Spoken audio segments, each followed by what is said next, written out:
तो वहाँ पर 3 ईडी के अधिकारी थे, 2 पंच वहाँ पर मौजूद थे, पंचनामा में जो सब कुछ लिस्ट कर रहे थे, और उसके अलावा जो सिक्योरिटी उनको 5 सीआरपीएफ के जो जवान थे वो वहाँ पर थे।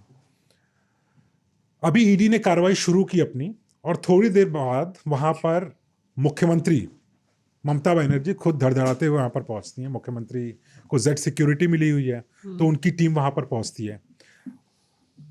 पता चलता है पुलिस कमिश्नर को और डीजीपी को, वो भी वहाँ पर पहुँच जाते हैं। तो जो ईडी के अधिकारी थे उनका कहना था कि 3 हमारे जूनियर अधिकारी असिस्टेंट डायरेक्टर रैंक के, और उनके सामने 50-60 की तादाद में कोलकाता पुलिस के लोग, जेड सिक्योरिटी के लोग और खुद डीजीपी और सीपी वहाँ पर बैठे हुए थे। और उन्होंने, जो ईडी के आरोप हैं, उन्होंने कहा कि अगर अपने पंचनामा में आपने कुछ भी नोट किया तो अभी हम आपके खिलाफ में एफआईआर करेंगे और आपको गिरफ्तार कर लेंगे। तो जो अधिकारी हैं वो मुझे ये बता रहे थे कि स्थिति ऐसी बन गई थी कि आप एक घर के अंदर में आपको अबडक्ट कर लिया गया है, यानी कि आपका अपहरण हो चुका है। और जो आरोप हैं कुल मिला के, मैं तो वहाँ पर मौजूद नहीं था, लेकिन जो ईडी आरोप लगा रही है कि उसके बाद में कई फ़ोन किए गए, दिल्ली में कई बड़े लोगों को फ़ोन किए गए, और स्थिति ऐसी बनाई गई कि भाई पहले 3 जो अधिकारी हैं ईडी के वो निकल जाएं, क्योंकि उनके परिवार वालों को भी डर था, उनको भी डर था कि भाई कहीं कल को अरेस्ट कर लिया तो भाई निकलते तो 2-4 दिन निकल ही जाएंगे बेल होने में, तो वो डर था। सबसे इंटरेस्टिंग पार्ट जो था वो ममता बनर्जी खुद का था। ममता बनर्जी वहाँ पर पहुँची, जो ईडी का अधिकारी थे वो तो बेचारे अधिकारी हैं, वो 3 जूनियर रैंकिंग असिस्टेंट डायरेक्टर, वो घबरा गए कि भाई मुख्यमंत्री यहाँ पर क्या कर रही हैं। और ममता बनर्जी सिर्फ मुख्यमंत्री नहीं है, अपने आप में बहुत बड़ा ऑरा है उनका, लोग तो डरते हैं ही ममता बनर्जी से। तो वहाँ पर पहुंची, जो अधिकारी था मेन जो लीड कर रहा था छापेमारी को, वो बेचारा सकपका गया। उसके सामने एक टेबल था और टेबल पे एक फ़ोन रखा हुआ था। ममता बनर्जी ने फ़ोन अपने हाथ से लिया, बोला किसका फ़ोन है? प्रतीक जैन का।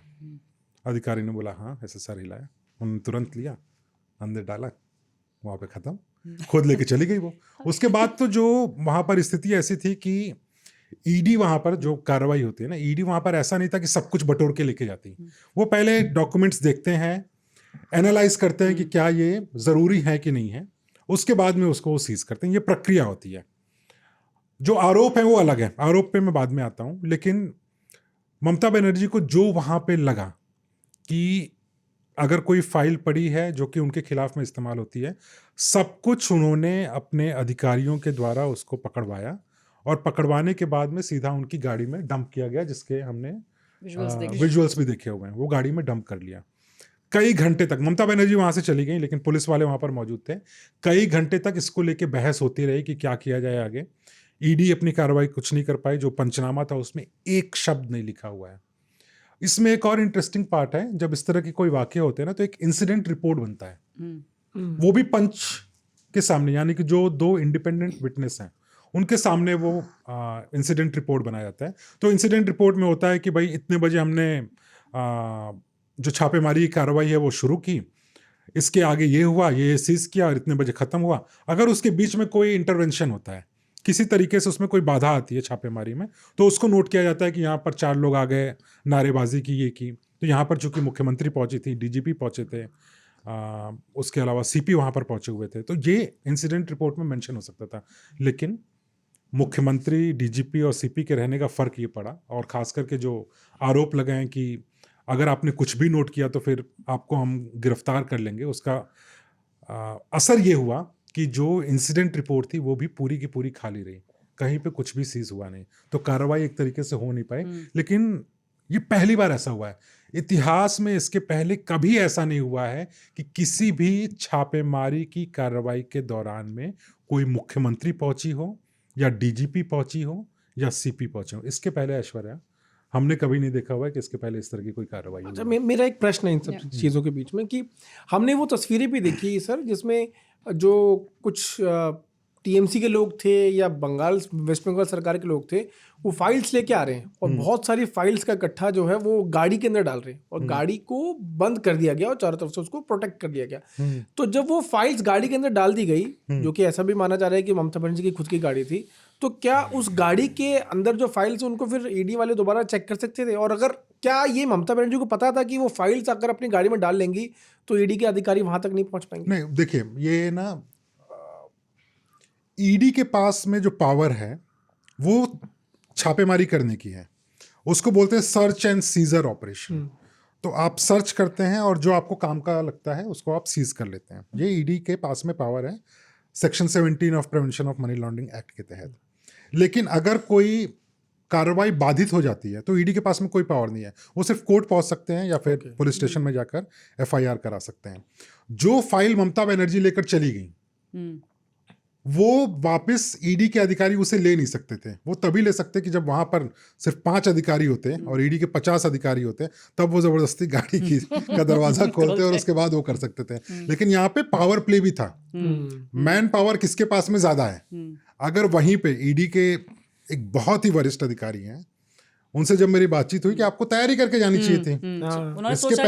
इसके पहले आप जब गए हैं कई बार तो सीआरपीएफ के 100-200 जवानों को लेके गए हुए हैं, तो किसी की हिम्मत ही नहीं होती है कि आप आए। स्टेट पुलिस तो कभी आता नहीं है इनके बीच में, लेकिन आप 5 को लेके गए। तो ईडी के अधिकारी का ये कहना था कि हमें तो लगा कि भाई हम जाएंगे, छापेमारी करेंगे और उसके बाद में वापस आ जाएंगे अपना सीज वीज करके। लेकिन यहाँ पे हमें तो पता ही नहीं था, खुद मुख्यमंत्री भी पहुंचेंगी और पुलिस के लोग भी पहुंच जाएंगे। बेसिकली 100 वर्सेस 10 की लड़ाई थी वो, तो उसमें कुछ हो नहीं सकता। श्रेया, क्या वाकई में टीएमसी के लोगों को पता चल गया था इस टाइप की रेड होने वाली है? क्योंकि ये सही कह रहे हैं मुनीश के अनप्रेसिडेंटेड है ये, और ऑफिसर्स भी जब खुद नहीं एक्सपेक्ट कर रहे थे कि चीफ मिनिस्टर खुद आ जाएंगी और सामने सामने फ़ोन उठा के रख रही हैं, तो मतलब उन्हें कहीं से तो कॉन्फिडेंस था कि हाँ भाई वो ये सब कर ले जाएंगी। अनप्रेसिडेंटेड नहीं है, क्योंकि 2019 में भी ममता बनर्जी और उनकी जो पूरी अपैरेटस थी, जब उनके फेवरेट राजीव कुमार के ऊपर सीबीआई के एक्शन करने के लिए पहुंची थी, तो खुद तो नहीं गई थी लेकिन अपना अपैरेटस उन्होंने लगा दिया था। जहाँ तक बात है लीक की, तो ये मुनीश भी शायद बता पाएंगे। जब ईडी या फिर ऐसे कोई एजेंसीज रेड मारने जाती है तो सुबह एक कॉल वो लोग करके इंटीमेट करते हैं कि ऐसे वो रेड मारने जाएंगे, और उसी कॉल के दौरान जहाँ तक मुझे इन्फॉर्मेशन है भीतर खाने की, वो इन्फॉर्मेशन लीक हुई थी। और उसको किया कॉल बेसिकली किया जाता है, जैसे आपको सीआरपीएफ की सिक्योरिटी मंगानी पड़ेगी ना, उस समय सीआरपीएफ के लोगों को इन्फॉर्म किया जाता है कि हम लोग छापेमारी की कार्रवाई करेंगे। और उसमें भी कई बार ये होता है कि हर एक टीम को, जैसे 10 जगह छापेमारी थी, उसमें से 6 वेस्ट बंगाल में थी। तो जो 6 टीमें वेस्ट बंगाल में गईं, उस 6 टीमों को हेड करने वाले 6 अधिकारी होते हैं ईडी के।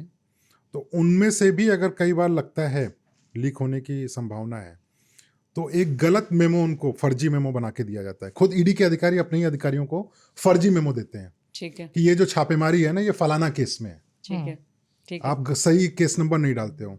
लेकिन ये कुछ केसेस में, जो मैं पहले बात कर रहा था कि ये अधिकारी तो अधिकारी डिपेंड करता है कि कौन किस तरीके की स्ट्रेटजी अपनाता है।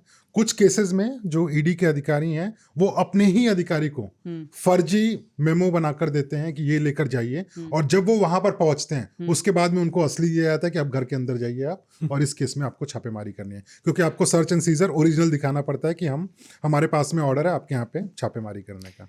तो इसी कॉल के दौरान वो इन्फॉर्मेशन लीक हुई थी और आईपैक के तहत ये इन्फॉर्मेशन आई थी, क्योंकि उनके जो कुछ एम्प्लॉयज़ है उनको ये बताया भी गया था कि मत आइए। Reporters Off.